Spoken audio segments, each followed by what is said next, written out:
NBC again is editing audio tape. They did this with Zimmerman. They're doing it again now with Romney. MSNBC and NBC should be ashamed of themselves. NBC is absolutely out of control. But what would we expect? It's a Barack Obama shill. It is GE, wholly owned subsidiary of GE. So what would we expect? I mean, what are those edit machines? They're worth thousands of dollars. You don't just sit around with an editing machine and not use it. Here's the latest from NBC trying to smear Mitt Romney as out of touch with his misleading edit of the Wawa speech. I want you to listen to this. This is the edited version first. And maybe this was Mitt Romney's supermarket scanner moment, but I get the feeling, take a look at this, that Mitt Romney has not been in too many Wawas along the roadside in Pennsylvania. By the way, where do you get your hoagies here? Do you get them at Wawa's? Is that what you get them?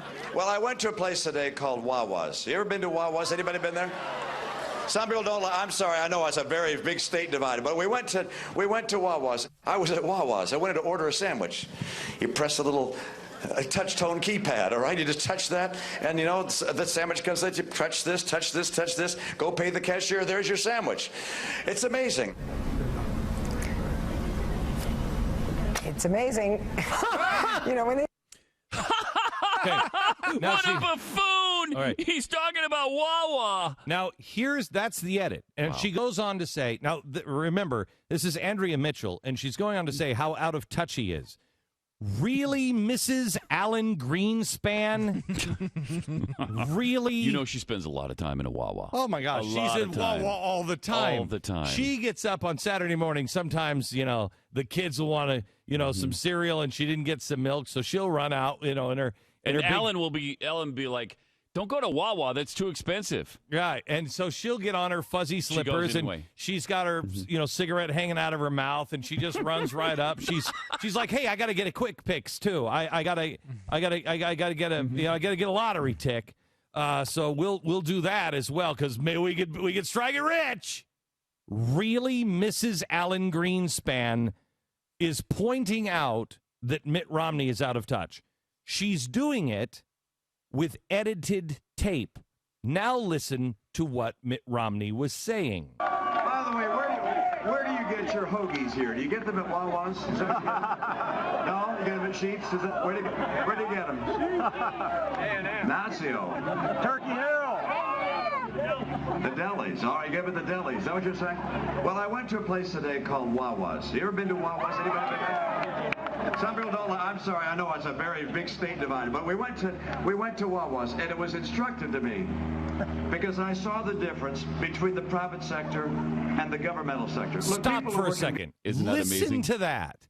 That's an important piece of the speech, is it not? It's critical. He saw the difference between the private sector and the public sector. But wait, there's more, Mrs. Alan Greenspan. Government are good people, and I respect what they do. But you see, the challenge with government is it doesn't have competition. Right. The federal government, that is. States compete all the time. I learned that. I learned how states compete.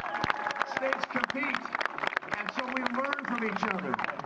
And we find ways to do things better, or we'll lose jobs to one another. That's what your governor's doing, is finding ways to do a better job. States compete.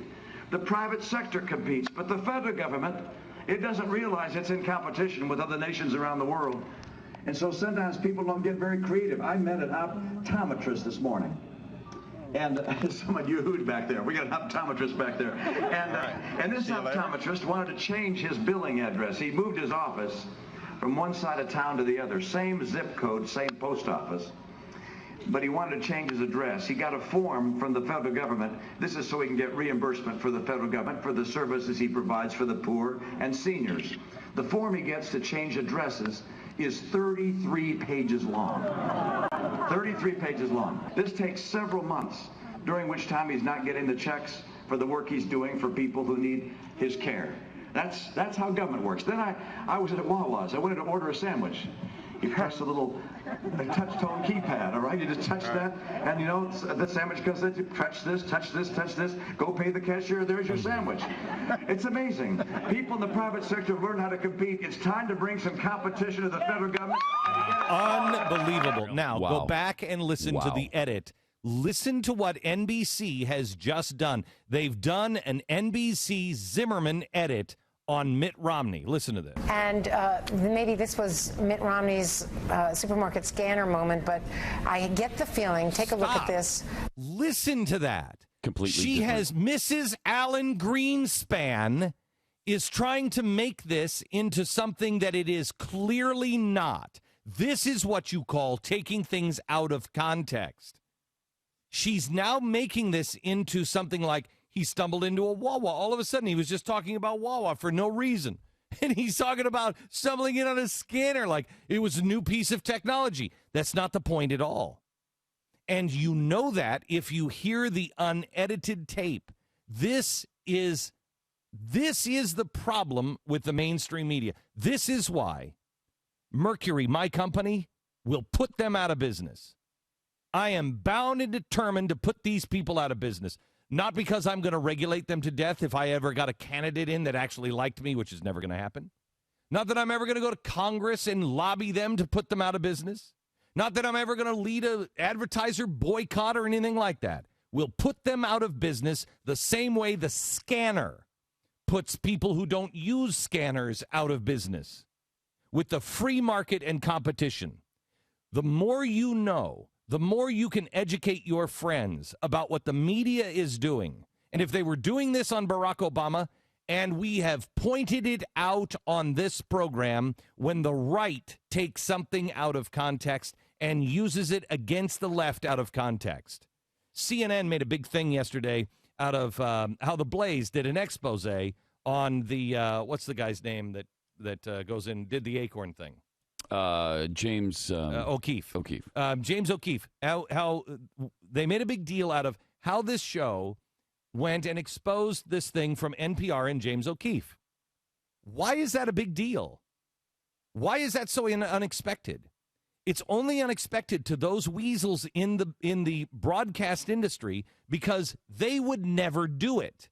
It hurts their side. My side is the truth. Your side is the truth.